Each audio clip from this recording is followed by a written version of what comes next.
Hello again. I sometimes wonder whether it's just me that observes some of the major changes in Britain these days. I say this because when I mention things that have caught my attention, people will very often claim that they haven't noticed, or if they have spotted whatever I'm talking about, their attitude tends to be, so what, or why does it matter? This may be seen sometimes in the comments on this channel when I'm accused of being preoccupied with skin colour and ethnicity to the point where it has become a monomania or obsession for me. Now, of course, that may be true. We can none of us be truly objective about our own shortcomings, and so I must be open-minded about the possibility. Let me explain, though, something which I have been seeing over the last 3 years, and then viewers can decide for themselves whether or not this is a trifling matter or perhaps something of greater import. The four great offices of state, as they are known, are the most important posts in government in this country. They are the Office of Prime Minister, Chancellor of the Exchequer, Home Secretary and Foreign Secretary. Until just over 3 years ago, everybody who had ever held these offices in this country was white and British. Natural enough in this country, you may say. Then, a little over 3 years ago, in July 2019, two of these posts were given to a man and woman of South Asian origin. For the next 3 years, half the great offices of state were held by white people, and the other half by people of Asian heritage.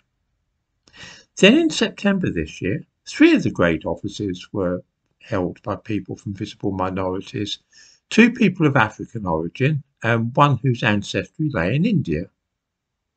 That meant that 3/4 of the most important posts in government were occupied by people who were not of white British ethnicity.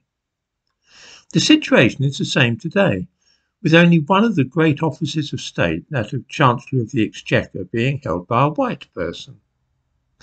Now, I really cannot persuade myself that I am the only person to have noticed this happening, or to have realised that the percentage of white people at the heart of government has shrunk from 100% to just 25%. The question is, why has this happened, and does it matter? Let's assume that skin colour is irrelevant to the case, and that a man whose highest academic qualification is a degree in hospitality management from a polytechnic really is the best qualified person to hold the post of Foreign Secretary today.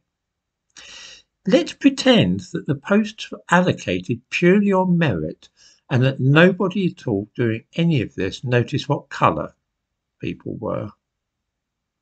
Since only 1/6 of the population of this country belong to a visible minority, I give a link in the description to this video to the government website about this.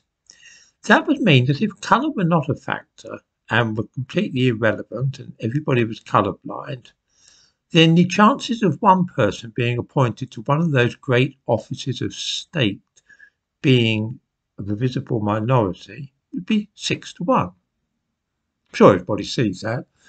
5 out of 6 people in Britain are white, 1/6 are not white. So if you just pick somebody at random, the chances are 6-1 against them belonging to a visible minority. The chances of 2 of those posts going to people of colour, all else being equal, would then be 36-1. That's 6 times 6. If it were really all happening without any regard to skin colour, with people just getting the posts on merit, then the chances of 3 members of visible minorities ending up in those 4 offices of state would be 216-1. Now, these are long enough odds for me to suspect that something else is going on other than sheer merit. One only has to think of Kwasi Kwarteng, a man I wouldn't trust to run a fish and chip shop, let alone leave in charge of the British economy. We all saw how swiftly he managed to crash the economy. Does anybody seriously think that he was given the job of Chancellor of the Exchequer based purely on his merits as an economic thinker, and that his skin colour was wholly irrelevant? Or take another example, former Iraqi asylum seeker Nadim Zahawi. In the last year or so, he seems to have become indispensable to successive prime ministers, from Boris Johnson and Liz Truss to Rishi Sunak. In 13 months, he has been variously Secretary of State for Education, Chancellor of the Exchequer, Equalities Minister, Chancellor of the Duchy of Lancaster, Minister of Intergovernmental Relations, and now Chair of the Conservative Party and Minister without portfolio.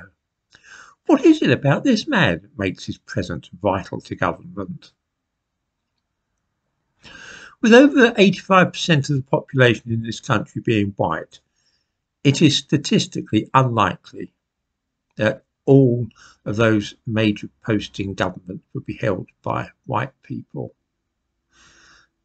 Perhaps at most one would be held by a member of a visible minority.